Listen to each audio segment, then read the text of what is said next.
Livro de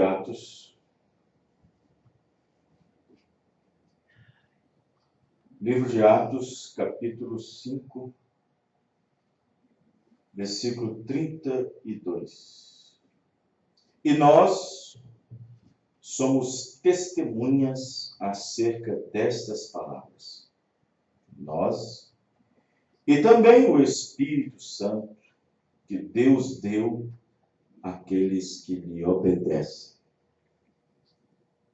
Senhor nosso Deus, nós estamos diante de uma escritura muito importante. Isso não quer dizer que existe escritura menos importante. Mas é muito importante no sentido em que ela dá para o crente, no aspecto de salvação, no aspecto de redenção. Porque sem o Espírito Santo, o homem não pode herdar nada. O Espírito Santo é a única forma de nós podermos ter herança. É a forma de nós herdar. Herdando pela vida que foi oferecida. E a vida que foi oferecida, Jesus a entregou no Calvário. E aquela mesma vida deveria voltar para a igreja. Como eu vivo, vós também vivereis. Aquela vida que Jesus vivia. Ele disse que aquela mesma vida retornaria para a igreja. Para que ele mesmo estejasse ou estivesse dentro de nós. Dentro de nós. Caminhando conosco. Vendo através dos nossos olhos. Caminhando através dos nossos pés. Escutando através dos nossos ouvidos. Falando através de nossas bocas. E assim foi o que Paulo disse. A vida que eu vivo agora na carne, não vive mais eu, mas Cristo vive em mim. Sim, o teu profeta uma vez disse, eu conheço no poder da sua ressurreição. Cristo ressurreto, vivendo na igreja. Ó Deus, ó Senhor, antes era um homem ungido, agora é um povo ungido, Senhor. E este povo deve estar ungido com o Espírito Santo, que foi dado para continuar, dar a cabo, levar as mesmas obras, os mesmos atos do Espírito Santo sobre a igreja. Perdoe nossos pecados, perdoe nossas falhas, e que a graça do Senhor possa nos ajudar, nos abençoar. No nome do Senhor Jesus. Amém. Os irmãos podem se assentar.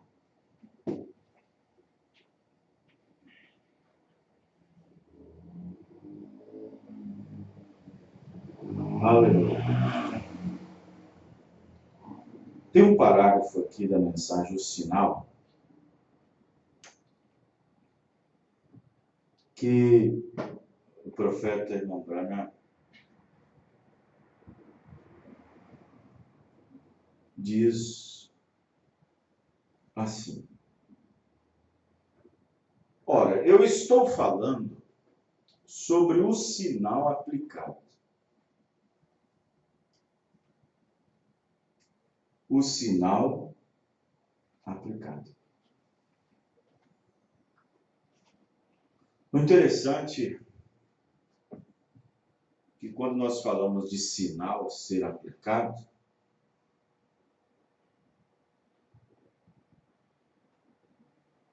nós podemos observar como este sinal foi aplicado lá antes. O próprio israelita, o próprio hebreu, ele ficou responsável por sua casa, por sua vida, fazer os próprios preparativos para não ser destruído, para não ser morto. A questão, quando envolve redenção, isto é, a redenção envolve Deus e o homem que caiu. Quando envolve o homem e Deus na redenção, uma parte é Deus fazendo, a outra parte é eu fazendo. Quem está entendendo, irmãos? Deus quer nos salvar. Aí ele faz. Ele fala para você, faz os preparativos.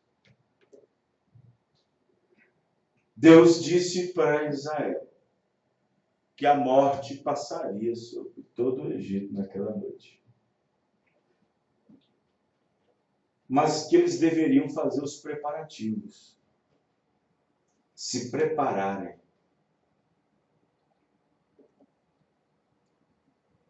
E a preparação deles, a forma em que eles prepararam, o zelo de fazer conforme as palavras de Moisés, foi o que determinou que o juízo não batesse às suas portas. Moisés havia dito para eles fazerem o seguinte: olha, nesta noite vocês comerão a Páscoa.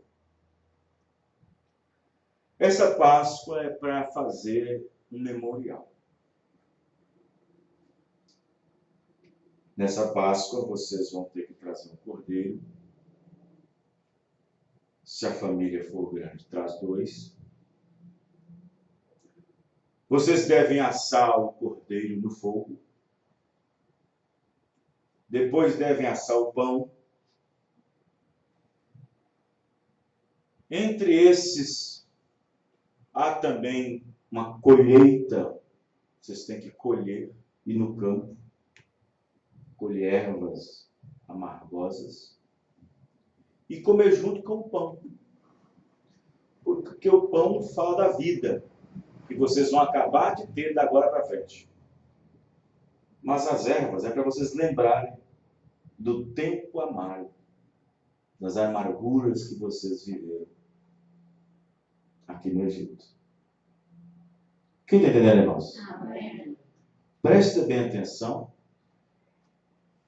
que, além de fazer isso, eles tinham que fazer isso, comer essa Páscoa, mas com o sinal exposto.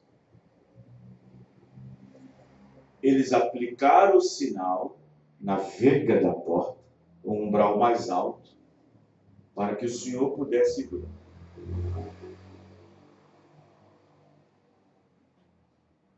Tem cristão que não quer ser público, para que os homens possam ver, para que Deus possa ver. Deus não está nos vendo aqui agora, que maravilha. É só um lugar bom de Deus nos ver, né? Mas Deus está te vendo na praça? Está te vendo no ônibus? Está te vendo no trabalho? E Deus disse: vocês devem aplicar esse sangue no umbral, num lugar mais alto, para que eu possa ver.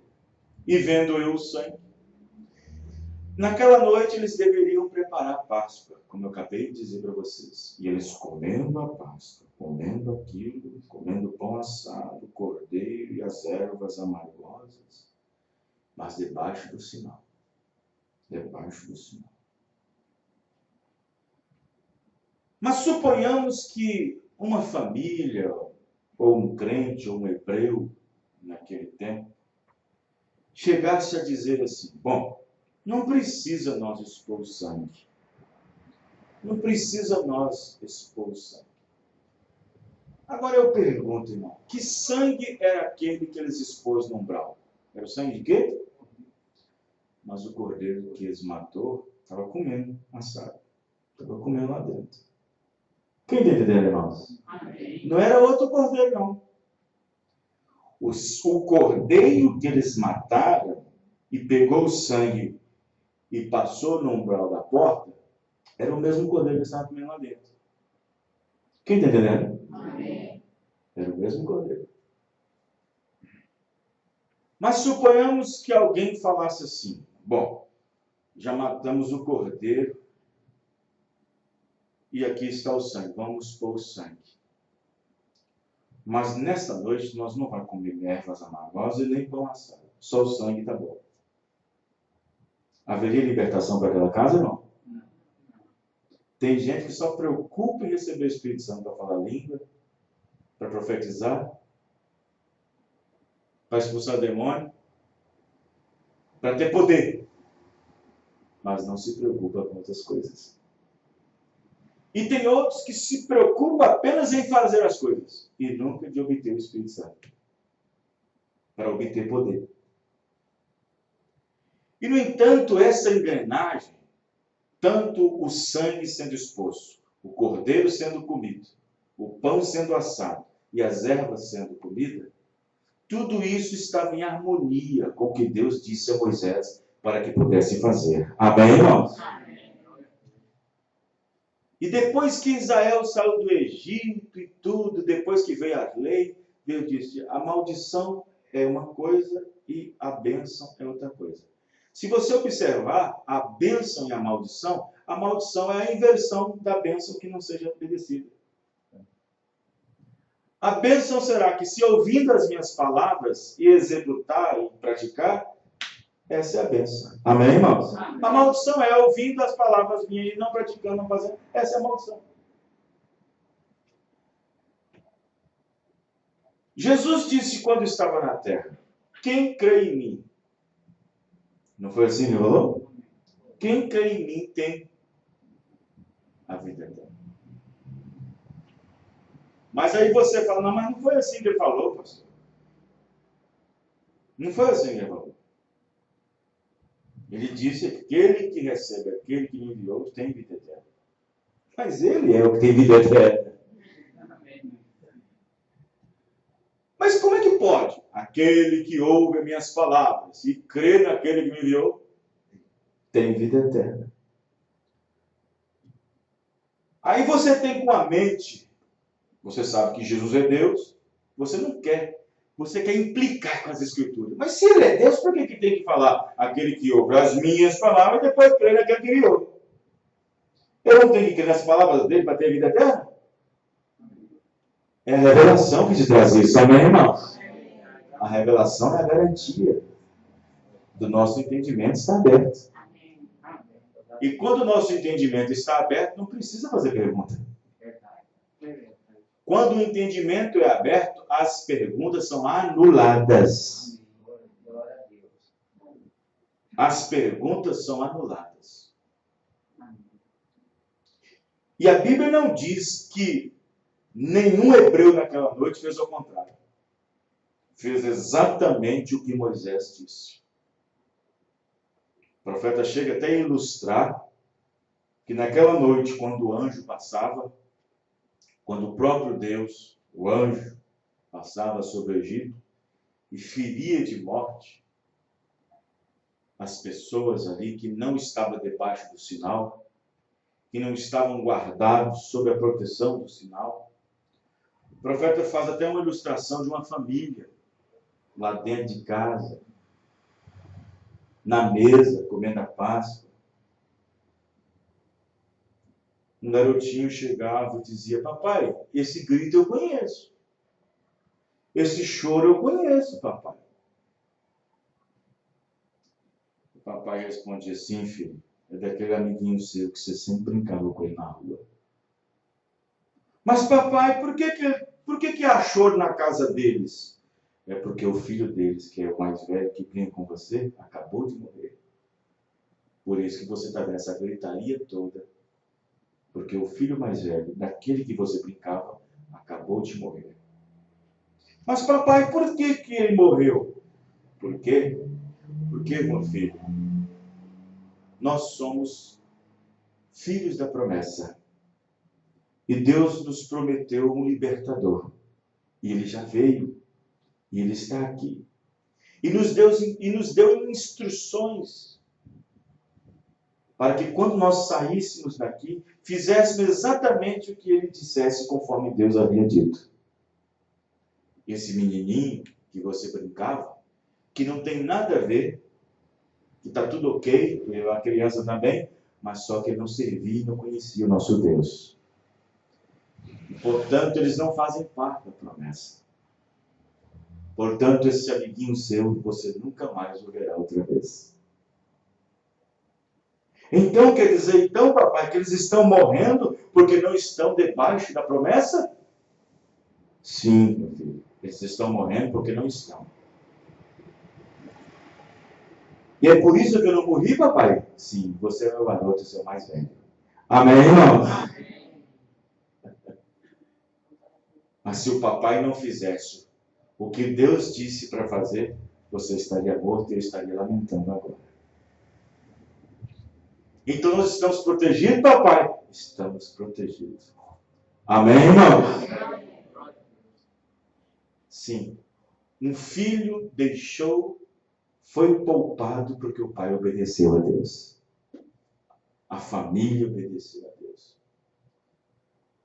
Então, diz o irmão Branham, que ali, talvez, muitos faziam sem ter muita fé, mas fez assim mesmo. Eles alcançaram grandes coisas sem ter tido a fé, a verdadeira fé. Tiveram grandes testemunhos, alcançaram tantas coisas sem ter aproveitado e ter tomado a promessa. Eles fizeram tudo aquilo sem ainda ter recebido a promessa, diz Hebreus capítulo 11.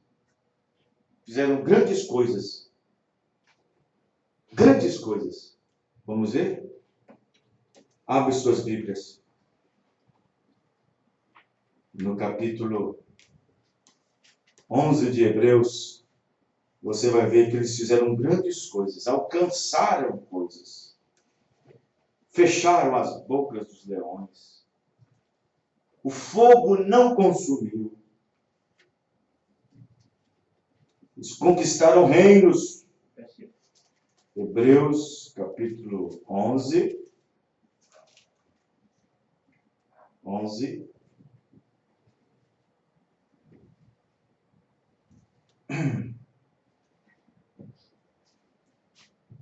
Versículo 28. Vamos lá. Hebreus 11, verso 28. Pela fé, celebrou a Páscoa e a expiação do sangue para que o destruidor dos primogênitos lhes não tocasse. Pela fé, passaram o mar vermelho como por terra seca, o que intentando os egípcios se afogaram. Tentando fazer a mesma coisa. Não adianta querer personificar um crente. Passar pelo caminho que o crente passa, vai afogar. Tem que ser crente. Amém, irmãos? Amém. Pela fé caíram os muros de Jericó, sendo rodeados durante 7 dias. Pela fé, Raabe, a meretriz, não pereceu com os incrédulos, acolhendo em paz os espias.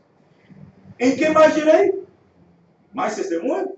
Faltar-me-ia o tempo contando de Gibeão, e de Baraque, e de Sansão, e de Jefté, e de Davi, de Samuel, dos profetas, os quais, pela fé, venceram reinos, praticaram a justiça, alcançaram promessas, fecharam as bocas dos leões, apagaram a força do fogo, escaparam do fio da espada, da fraqueza, tiraram força, na batalha se esforçaram, puseram em fugir dos exércitos dos estranhos. As mulheres receberam pela ressurreição os seus mortos. Uns foram torturados, não aceitando o seu livramento, para alcançarem uma melhor ressurreição.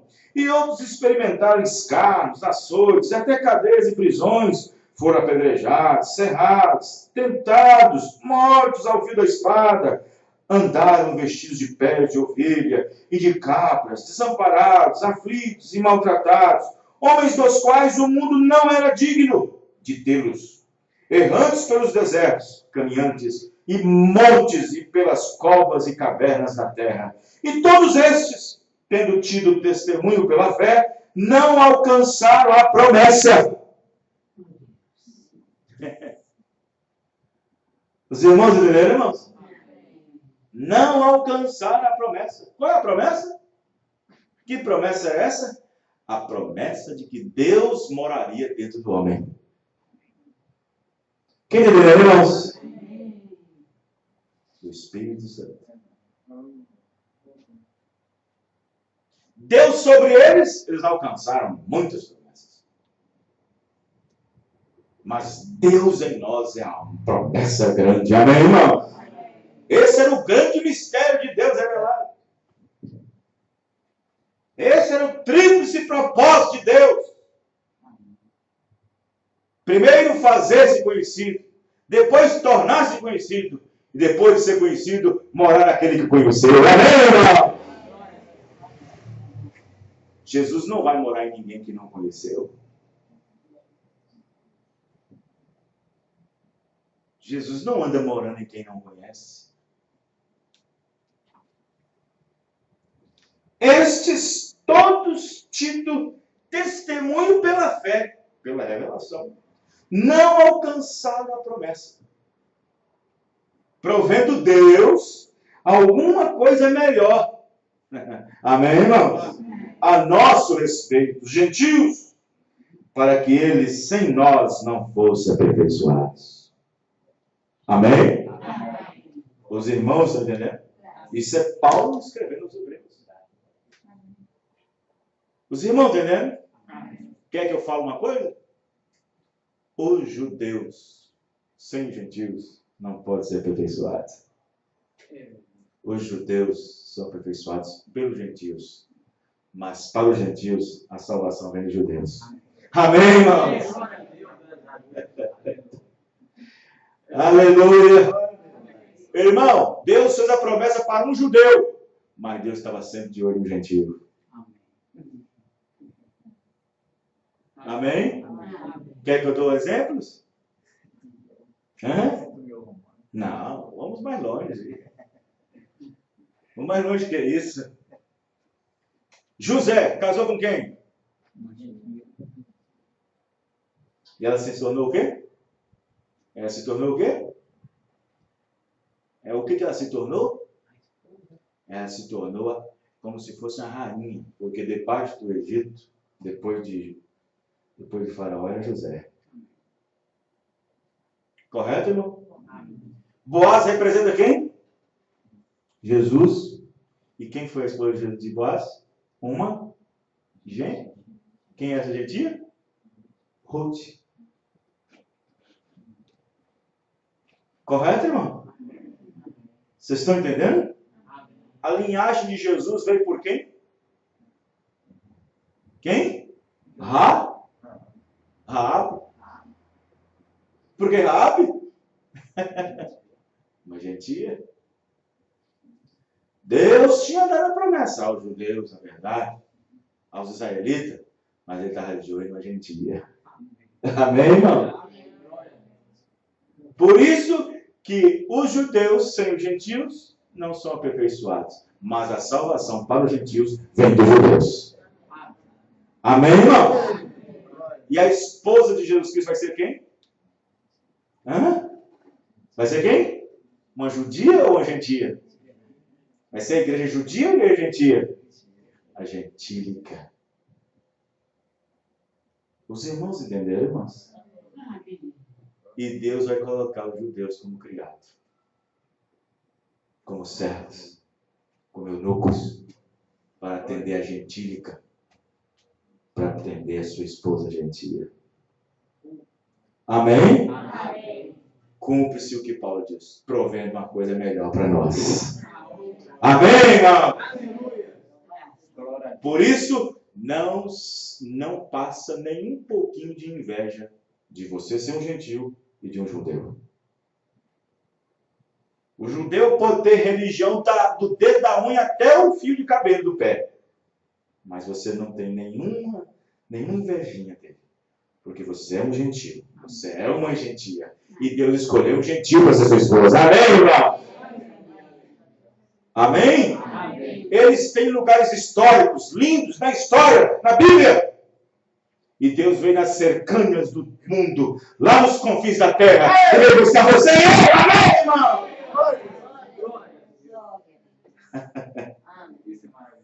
Aleluia. É isso mesmo. Chamarei o seu povo que não é meu povo, serei conhecido no povo que não é meu povo. Então ele disse, eu estou falando sobre o sinal aplicado. Isto quer dizer que entre redenção e salvação está em Deus e o homem juntos. Sim. Porque quando Deus fez o pacto com Abraão, Deus fez o pacto com Abraão incondicional. Porque Deus sabia que o primeiro pacto tinha ido por terra. Caiu. Gentil. Abraão era gentil. Você pode observar que depois que o primeiro pacto foi derrubado, Deus começou a levantar um pacto com o gentil. E aí Deus chamou o gentil, você é um pagão. Diz o profeta nessa mensagem que eu tenho agora, a ressurreição de Jesus Cristo, ou o pacto de Abraão. O Paulo chega a dizer que Abraão era um pagão. Era um pagão. Ele é de Ur, cidade pagã. Ele estava no meio do povo de Ninode, pagão. Ele é dos caldeus, pagão. E ele não estava buscando Deus em coisa nenhuma. Ele não estava buscando Deus. Ele não estava procurando por Deus. Mas Deus, por graça e revelação, fala com ele. Amém, irmão? E chama ele. E Deus disse, Abraão, vai para um lugar. Se você fizer assim, assim, assim. Não, vai para um lugar que eu já fiz. Amém, irmãos? Eu já fiz. Já tenho a terra.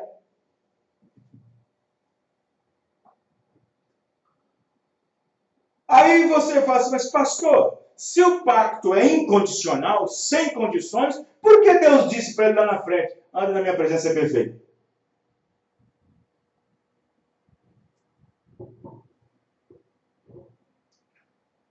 Aí vem Paulo e diz, e assim cooperou a salvação de Abraão através das obras. Amém, irmãos? Amém. Então, é incondicional? É. Porque é graça.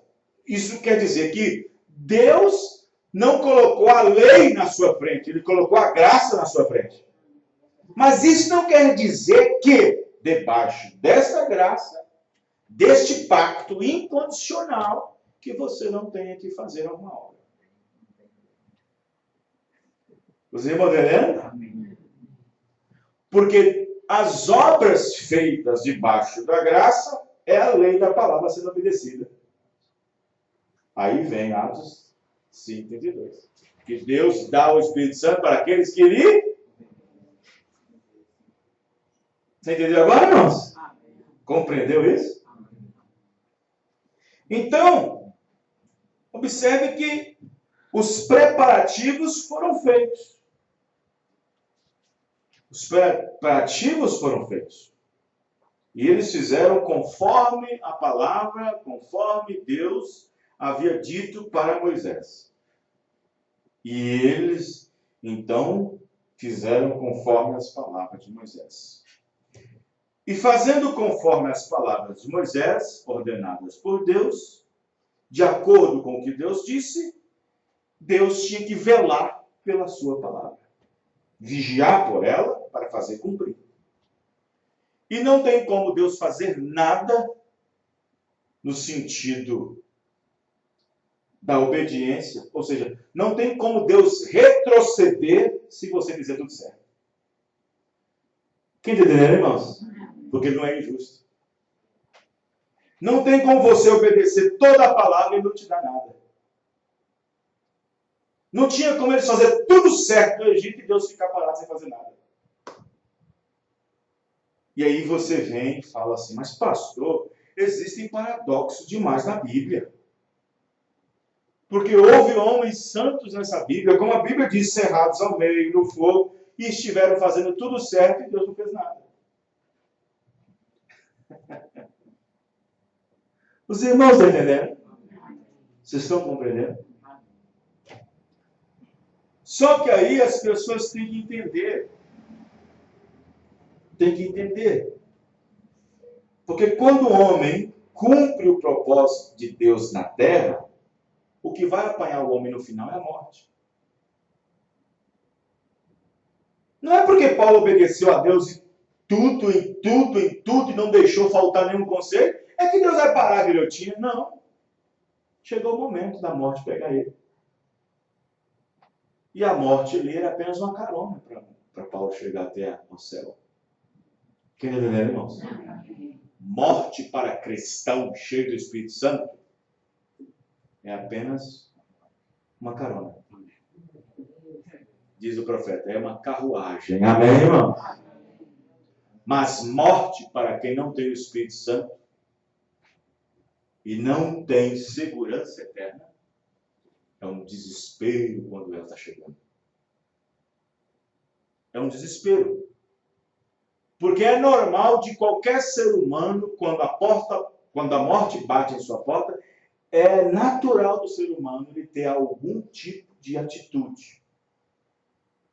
Mas quanto ao cristão nascido de novo, revelado, segurança eterna, aplicado o sinal, cheio do Espírito Santo, quando a morte chega para ele, assim como Abraão é o nosso pai na fé, e assim como Paulo era filho de Abraão na fé, ele diz para a morte, onde está o teu aguilhão?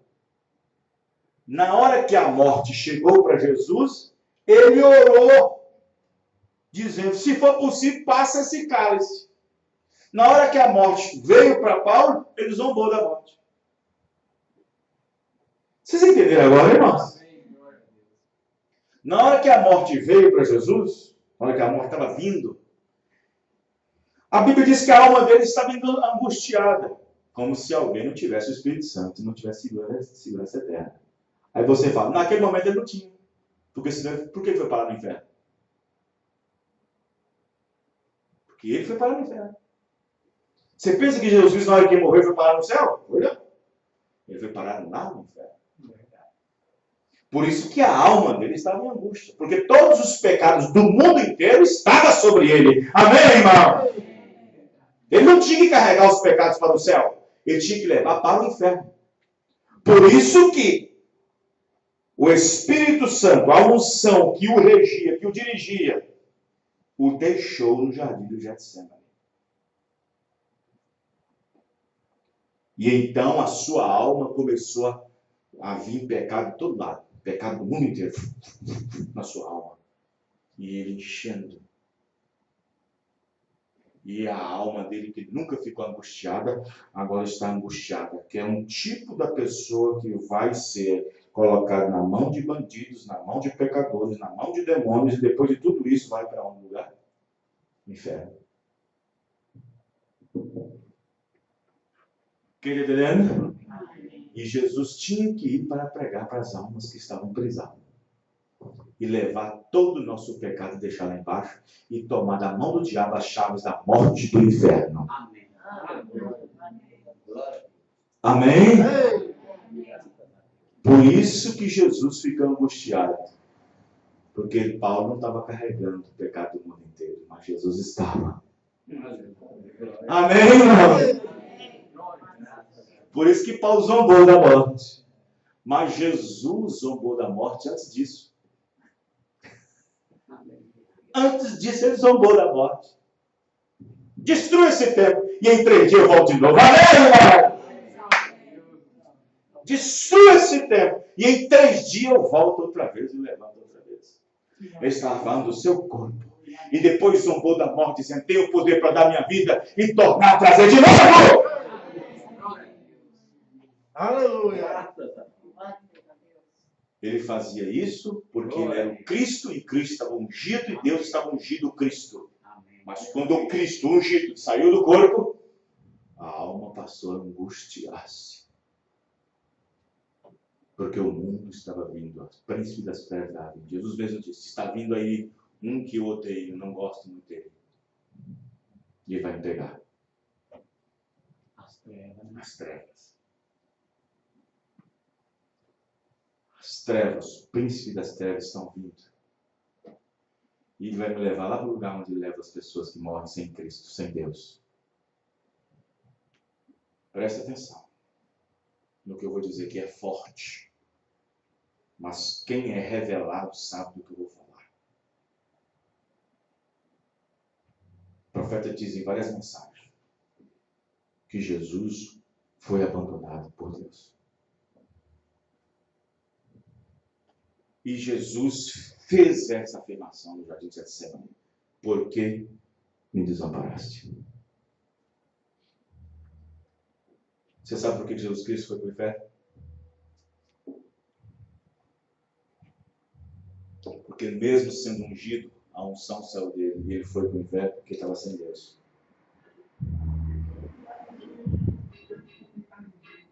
Mas precisava disso acontecer para que ele pudesse pregar para as almas que estavam em prisão. Por isso que na unção ele não podia pregar no inferno, porque senão era a salvação. Amém, irmãos? Na unção ele não podia pregar no inferno. Ele pregou aqui em cima, para salvar os vivos que ainda não tinham ido para lá. Mas lá no inferno, a pregação de Deus não tinha unção nenhuma. O Espírito Santo não podia ir para lá. Não podia ir para lá. Aleluia. Amém, irmãos? Pregou para as almas que estavam em prisão. É o que está acontecendo hoje, sem unção nenhuma. Sem verdade nenhuma. Sem revelação nenhuma. Porque o Espírito Santo baixou e abateu as asas do sistema organizacional. Quem está cavalgando sobre eles é a morte. Os irmãos entendendo? Eu falo isso porque vocês têm cacife para receber. Eu não falo isso em qualquer igreja mensagem. Os irmãos entendendo? Porque as pessoas têm que estar vivendo um nível espiritual bem mais alto para entender essas coisas. Então observe bem que o sinal ele foi exposto. Aí você fala assim, pastor, Jesus como homem, sendo homem, achado na forma de homem, ele se preocupou em guardar o Espírito Santo dele? Claro que ele se preocupou. Ele era um homem. Você sabe? Ele mesmo provou isso, gente.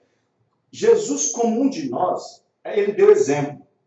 Ele teve o cuidado de fazer com que o Espírito Santo sempre estivesse nele e não saísse.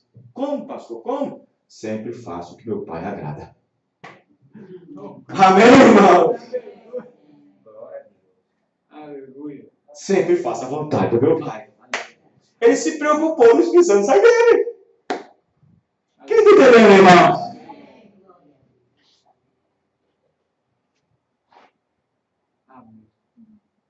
Vê? Então, o Espírito Santo sendo o sinal sendo aplicado, tinha que ter um pouquinho de trabalho sobre isso. Tinha que ter um pouquinho de operários, de operação. Porque a salvação é trabalhada com temor e tremor. Os irmãos estão entendendo? Sim. O tremor é seu. O temor é do Senhor. É operada com temor e tremor. O temor é do Senhor. O tremor é seu. O tremor é nosso. É operada. Então Deus, Ele salva? Salva. É incondicional agora? É. Não é o que você fará. É o que Ele já fez. Mas o que Ele já fez, olhando o princípio para o fim, nesse percurso, você tem que fazer alguma coisa que Ele já viu. Aí vem as obras. Amém, irmão? Porque se você fizer uma coisa que ele não viu você fazendo, no sentido da redenção,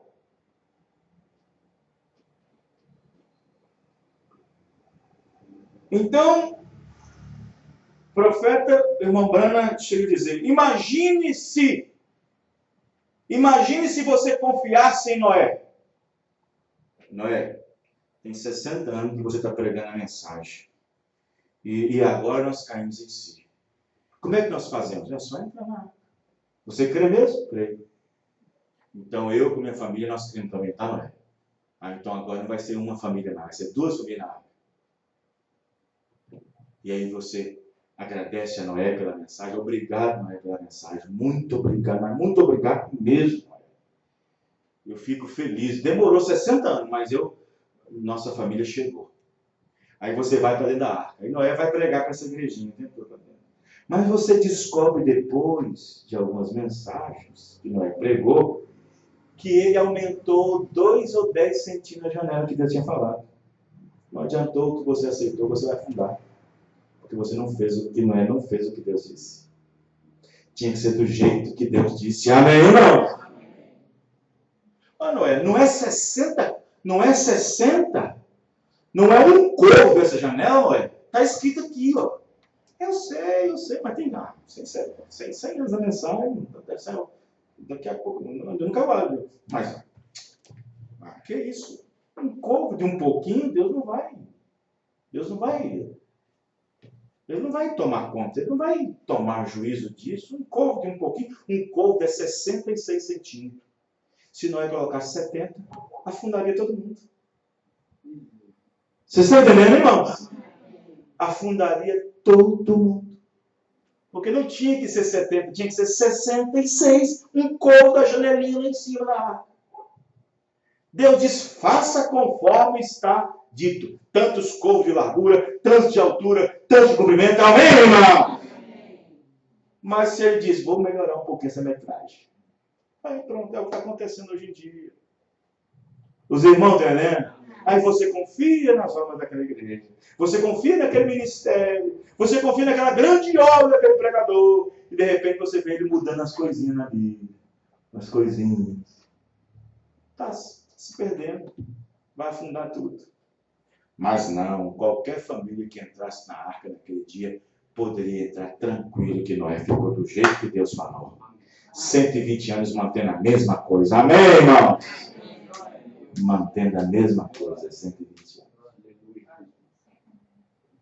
Ah, papai, não vou comer essas ervas amargosas. Está amargosa demais. Como, meu filho?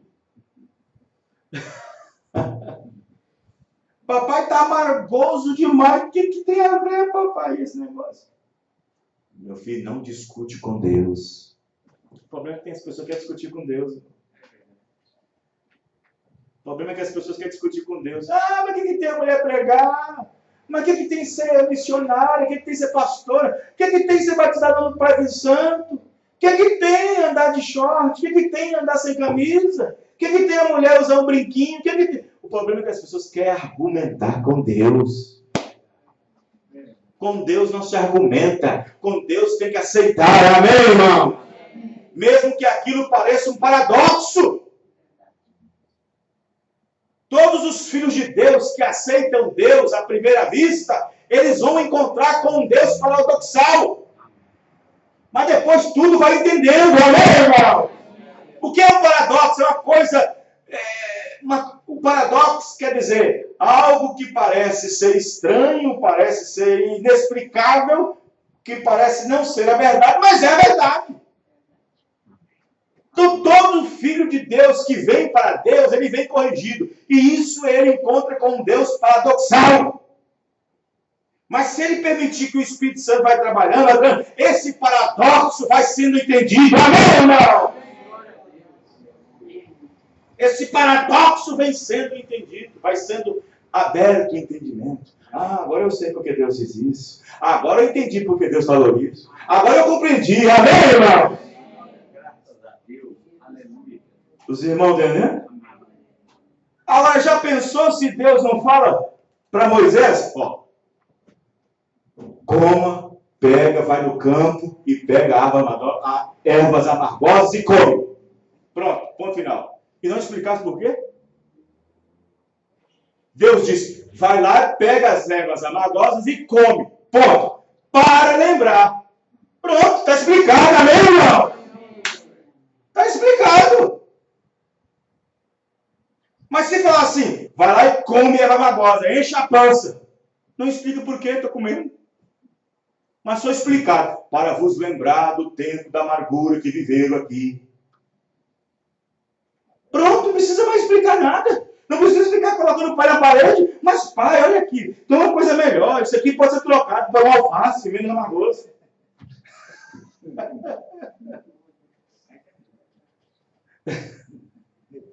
Um repolho. Ué. É verde. Discordando de Deus. Discordando de Deus. Naamã não falou isso? Ah, quantas águas boas tem nessa região aqui? Mas por que ali? Porque é Nilo ou Jordão? Jordão. Por que Jordão? Essa água é suja. Lá em cima é boa, mas quando chega aqui embaixo é um esgoto terrível.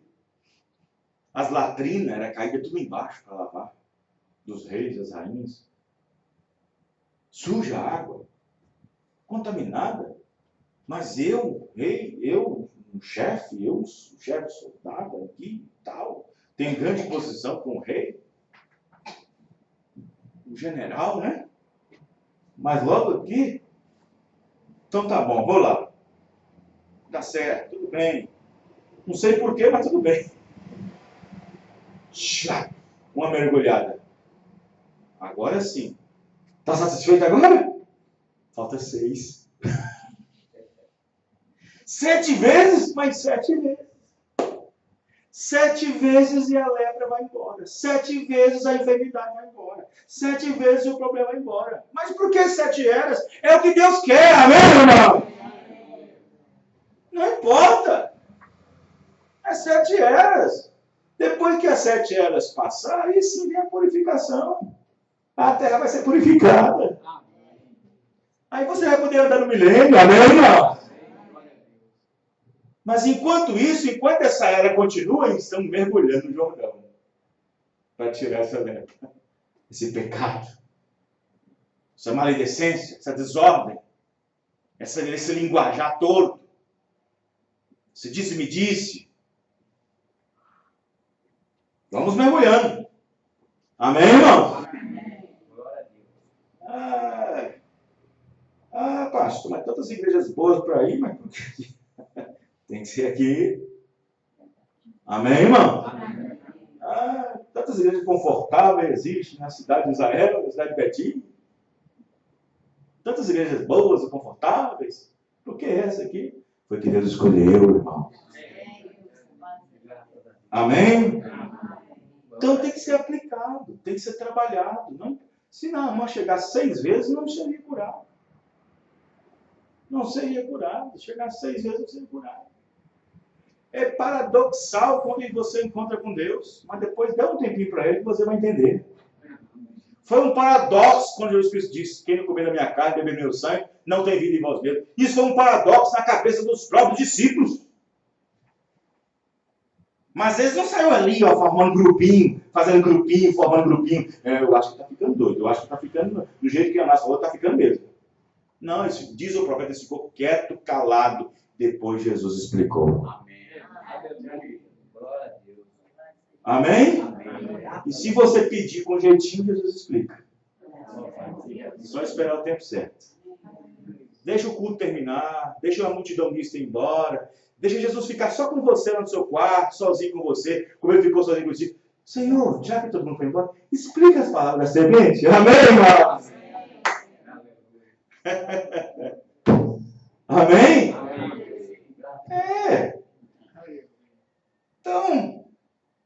Então observe que tem que ser toda a palavra.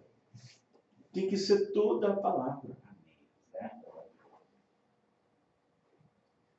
A escritura que nós lemos foi Atos 5:22. Que Deus dá o Espírito Santo para aquele que lhe obedece. Certo, irmãos? Amém. Mas ela tem que ser operada, trabalhada. E não importa você, olha, é claro que vai ter Bíblia para dizer, lá no livro de Efésios, capítulo 1, verso 13, que quando nós ouvimos a palavra, o Evangelho da nossa salvação, fomos selados com o Espírito Santo da promessa. Mas não tem como você obedecer sem crer. É depois que você recebe. Amém, irmãos? Isso quer dizer que se você creu, é porque você obedeceu. Amém? Amém. Aí está, você recebeu. Então, quando as pessoas não fazem isso, aí fica difícil. Por isso que existe uma tendência muito grande de muitas pessoas estarem não dividirem, não discernirem esse tempo todo da mensagem entre ter recebido ou não ter recebido. Porque o tempo vai passando, o tempo vai passando, o tempo vai passando, o tempo vai passando, eles vão acostumando com a mensagem. Vão acostumando com a mensagem. E a mensagem começa a perder o significado. Não deixa de ser a verdade, não deixa de ser aquilo que é verdadeiro. Israel, em momento algum, deixou de acreditar em Deus no deserto. De vez em quando eles murmuraram. Eles murmuravam. Murmuravam. Você pode murmurar de seu pai, e no entanto ele continua sendo seu pai. Eles murmuravam o tempo todo de Deus. Não é que eles deixavam de crer em Deus, mas murmuravam por suas vidas, sabendo que havia um Deus sobre eles. Mas eles acostumaram com a mensagem. Acostumaram de que Deus só tinha olho para eles. E a Bíblia diz que eles começaram a folgar. E aí, quando eles começaram a sentar e folgar, eles não podem discernir. Bom, eu saí do Egito, estou salvo. Não, eles não entenderam que entrar na terra da promessa, que era promessa. Vocês estão entendendo, irmãos? Vocês compreenderam agora? Então chega um ponto que a mensagem começa a perder aquele sentido. Começa a perder o sentido. É igual você tomar café. Você toma café solúvel, é um gosto. Você toma café moído na hora, outro gosto. Você toma um café industrializado, é outro gosto. Mas tudo é café. A mensagem chegando no Egito e saindo do Egito, que gosto. Todo mundo cheio de fé. A mensagem do deserto é outro gosto. Mas em Canaã é outro gosto. Amém, irmão? Vocês estão entendendo o que eu estou dizendo? Aí as pessoas não têm o discernimento. Não tem discernimento. Se chegou a ter o Espírito Santo, o sinal, ou se ainda vai ter. Vocês estão compreendendo o que eu estou dizendo, irmãos? Israel agiu como se estivesse na terra. Descansando, sentado. E começaram a folgar. E aí nós somos tão robusto de conhecimento, de inteligência, e nós nos vangloriamos que eu fui revelado, e o diabo coloca na sua cabeça ser um eleito, predestinado, e nós nos acostumamos e olhamos para os vizinhos, na minha casa tem sinal, o diabo está passando na sua casa, e não sei o quê, e de denominação e tal. Estão entendendo, irmãos? Não é assim. A preocupação de Noé aos 120 anos era a mesma preocupação quando começou primeiramente, dando o primeiro martelado na arca. A fé de Abraão nunca mudou. Foi a mesma desde quando saiu da terra de Ur. Amém, irmãos? Amém. Desde quando saiu de Ur. Nunca mudou. Foi a mesma coisa. José na casa de Jacó era o mesmo José na casa de Potifar. Amém, irmão? Amém. Nunca mudou.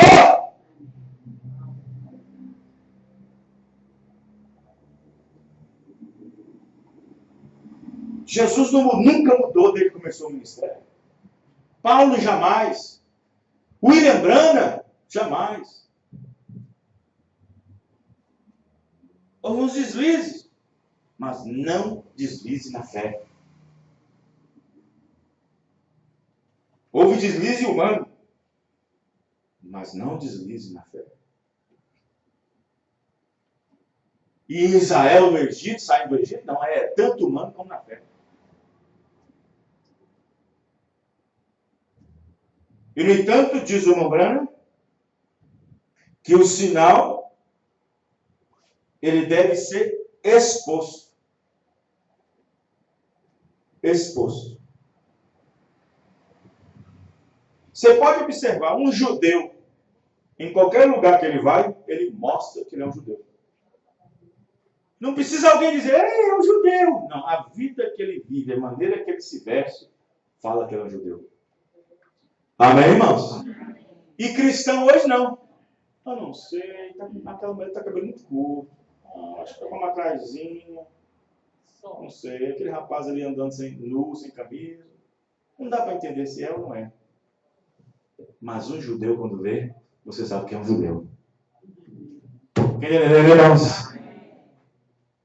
Ele se identifica como judeu. Mas o cristão, ele tem que se identificar com o Espírito Santo. Essa é a sua identificação. Amém, irmão? O judeu mostra o negócio na capinha, na cabeça, mostra o torazinho na mão, uma espécie de barba, uma espécie de roupa. Esses são os frutos que mostram que ele é um judeu. Mas os frutos do cristão são os frutos do Espírito. Gozo, bondade, mansidão. Amém, irmãos? Amém. Glória a Deus. Essa é a identificação. Esse é o Espírito Santo que vai levar nós para o reino dos céus. Esse é o Espírito Santo que vai fazer com que nosso corpo seja transformado. Amém, irmãos? O Espírito Santo, aquela promessa que aqueles homens corajosos que foram cerrados, açoitados, maltratados, que conquistaram reinos também, grandes coisas fez. Aquela promessa, a verdadeira, aquela maior, a grande promessa, eles não alcançaram. Aí, quando essa promessa chegou, Paulo falou dela. O mistério, o grande mistério de Deus entre os gentios. Amém, irmãos? Não entre os judeus. Entre os gentios. Aí ele disse que esse grande mistério entre os gentios não é nem a esperança dos judeus, é a esperança para nós. Cristo em vós, a esperança da glória. Esta é a grande promessa. Eles tinham Deus sobre eles e viveram sobre grandes promessas. Eles tiveram Deus com eles. Foi uma grande coisa. Até os anjos choraram nesse dia. Mas a grande promessa é Deus em nós. Esse é o tríplice propósito de Deus. Amém, irmãos? E o tríplice, ou a terceira fase desse propósito se encerra em nós.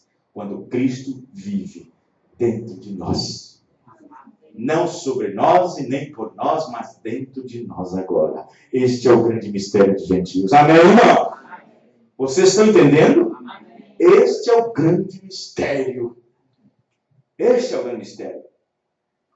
O grande mistério que os físicos, que os ateus, que os inteligentes e os grandes cientistas andam buscando por essa força, por essa inteligência que rege o mundo, este grande mistério está dentro de mim, dentro de você. Amém?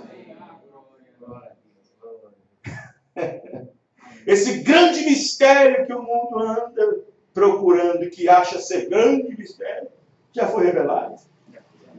E está sendo revelado. Se você vê um homem ou uma mulher obedecendo a palavra do jeito que ela está sendo feita, minhas palavras são espírito e são vida. Aí você vê aquela pessoa andando na rua. Cristo está sendo revelado. Amém, irmãos? Em sua própria palavra. Quem me entendeu, irmãos? Aí está.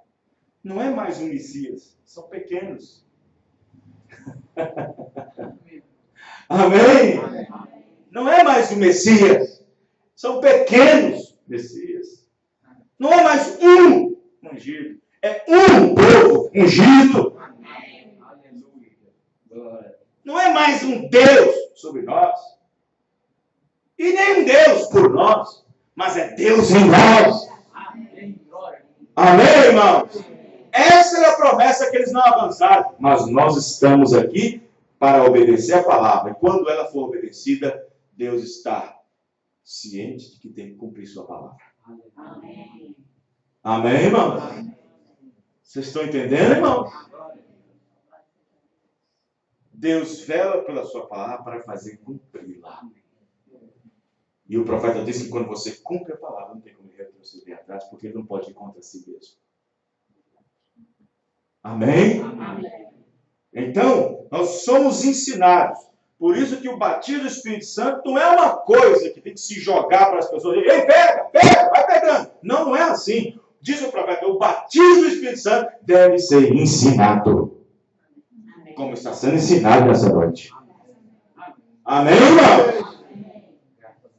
Os irmãos estão entendendo? Então, quando o batismo do Espírito Santo é ensinado, a igreja deixa de ser uma criança e passa a ser uma adulta. A igreja não fica andando mais atrás de mãos impostas, de lencinho ungido, de água benta e a outras coisas. Quando ela é ensinada, amém, irmão? Glória a Deus. Não deu nem para ler todo o parágrafo. Mas eu vou ler. Quando Moisés começou o seu ministério ali em Israel, com grandes sinais que vocês veem, Israel rapidamente se ajuntou, procedendo de todo o Egito, ou de todas as partes, para Gósen, voltando ao lugar de origem, porque sabiam que algo estava por suceder. Amém, irmãos? Expondo o sinal, eu ressuscitarei no último dia, certamente estamos nesse dia. Está acontecendo uma ressurreição antes de outra ressurreição. Uma ressurreição está acontecendo todo dia, enquanto que a ressurreição dos mortos acontece um dia. Há uma ressurreição todo dia acontecendo. Pastor, o que é isso? É aquele levante entre os mortos. E Cristo esclarecerá. Está acontecendo uma ressurreição. Ou para o irmãozinho ali foi aberto o entendimento. Ou para o irmãozinho ali foi aberto o entendimento. Ou para o irmãozinho ali foi aberto o entendimento. Amém, irmãos? Uma ressurreição está acontecendo todos os dias. Mas uma só vai acontecer um dia só. E a ressurreição está acontecendo e já aconteceu para nós. Nós não estamos mais entre os mortos espirituais. Estamos entre os vivos em Cristo Jesus. Amém, irmãos? Vamos ficar de pé. Aleluia. Glória a Deus. Os irmãos entenderam? Aí está. Então, quando uma mente é liberada por Deus, quando alguém é aberto sem entendimento, por graça, não por sua habilidade, você ressuscitou. Você foi levantado entre os mortos, despertado com a voz de alarido. Se você partir antes disso, você vai ser despertado com a voz de arcanjo. Porque você não desprezou a voz dele de alarido. Amém, irmãos? Porque será a mesma voz. Amém? Senhor nosso Deus, grandes coisas o Senhor tem feito por nós. E agradecemos o Senhor pelos ensinamentos que o Senhor tem nos dado. Oh Deus do céu, Senhor nosso Deus, nós sabemos que não somos nada. Nada, Senhor. Esses homens que viveram pela fé e conquistaram reinos e todas as coisas que nós lemos, a Bíblia diz que nem o mundo era digno de ter eles no mundo. Sem a promessa. Imagine aqueles com a promessa agora. Oh Deus do céu, tem misericórdia. Tem misericórdia, Senhor. Oh Deus, o mundo é pequeno para os eleitos, ó Pai. Por isso que ele será destruído e ser renovado outra vez. Para que novos céus e nova terra venha para poder habitar esse povo. Porque esse mundo não é digno de ter essas pessoas aqui ainda sobre essa terra. Porque eles foram comprados com alto preço e receberam uma grande e tão forte promessa. Ó Deus, obrigado pela palavra, pela mensagem nessa noite. E que o Senhor possa, Pai, liberar tuas bênçãos sobre os nossos corações. Cura, libertação, porta de emprego sendo aberta, lar sendo abençoado, problemas que possam ser resolvidos, que só o Senhor possa resolver. Colocamos nas tuas mãos, Pai, tendo cuidado das coisas do Senhor. Obrigado no nome do Senhor Jesus Cristo. Amém. Amém. Deus abençoe os irmãos. Até a próxima reunião, se o Senhor Deus permitir. Deus abençoe.